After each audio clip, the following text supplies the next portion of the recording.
Ay, Salaila y un moroso, y es maposo. Salaila tiene cartel de guapapos, abeja y saliva.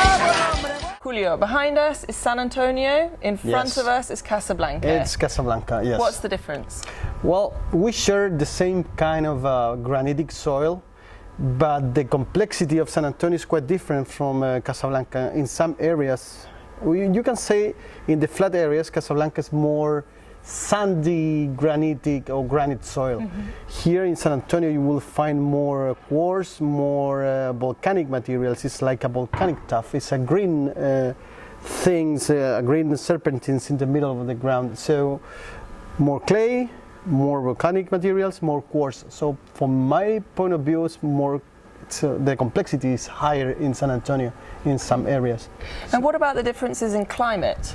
Because we are both closer coastal. to the ocean. We are just looking to the ocean, but in some places of Casablanca it's a little warmer, and I think San Antonio area it's more the ocean influence is more evident, so we can feel the breeze all the time. In Casablanca I think the big effects will be the fog during the morning. We have the same here, but always we have a cool breeze blowing from the ocean in San Antonio. Super. In Casablanca, they are that in some places, but not everywhere. Okay, and what are the varieties that you think best work in with this soil and this climate? And how does it vary between the Sauvignon Blanc, Pinot Noir works perfectly in granite soil with this kind of complexity. Syrah also is really evident and outstanding. You can make beautiful wines. And the Chardonnay, it's a challenge, and you need to find more complexity in terms of find more clays. I think you can develop more palate finding that kind of soils with granite. Yeah, but those varieties grow beautifully. And I think there are a big opportunity also for Riesling and Gewürztraminer. Yeah. And what are the most difficult aspects of the climate that we're in for wine growing?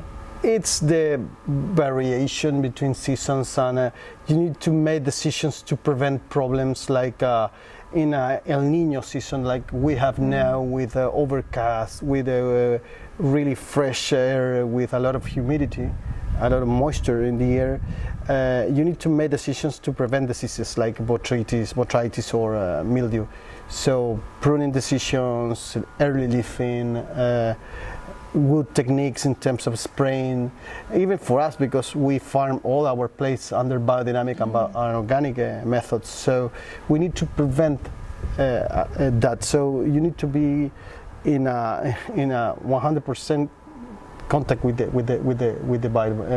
environment and the vineyard. Super. Yeah. And in terms of making biodynamic wines here, a lot of people perhaps are a bit scared about the extra effort it might take, but do you think it's something that's very feasible for coastal Chilean regions? Yeah, for sure. You need to make good decisions. It's not just a pure biodynamic thing, it's just common sense. If you have a weird season in terms of moisture or in terms of overcast, you need to prune your vines in a different way if you are able to do it, or open the wires to have more ventilations inside the canopy. So it's 100%, you can do it. It's not absolutely you can do it. And how big is your estate that you're managing here? Well, we have 160 hectares of vines split in 4 different estates, but this ranch is huge. It's almost 10,000 hectares. So we choose the best places for every single variety that we have. So we have El Rosario estate in the other side in Casablanca appellation. We have Santo Tomás estate, just looking to the ocean by Hermoso estate, and at the end we have El Trevo in the other side of the winery in San Antonio appellation. But we learned a lot about the soils working with people like Pedro Barra and Rodrigo Soto in terms of in terms of farming and techniques. So it's a really good way to learn about your place and squeeze, the terroir here. Yeah, that's the idea. Yeah. And what do you think is the biggest, most important factor in terms of variation between your estates? Is it because of the soil that they're planted on, or the relief, or the different microclimate that they have? I think everything, like you say, every single place is it's different. There are some complexity into the soil that is quite different. For example, here our minerality is more related with quartz. In Santo Tomas, it's more related with a combination that we have between quartz and some feldspats, like micas. It's a black, it's like a salt and pepper soil. So the minerality or the taste of the wines it's different. So every single place is fresh, but with a different taste. For example, the Sauvignon Blanc. We made 2 Sauvignon Blancs. The EQ Coastal is coming from Vallehermoso. It's salty, citric, with a beautiful touch of tropical fruit.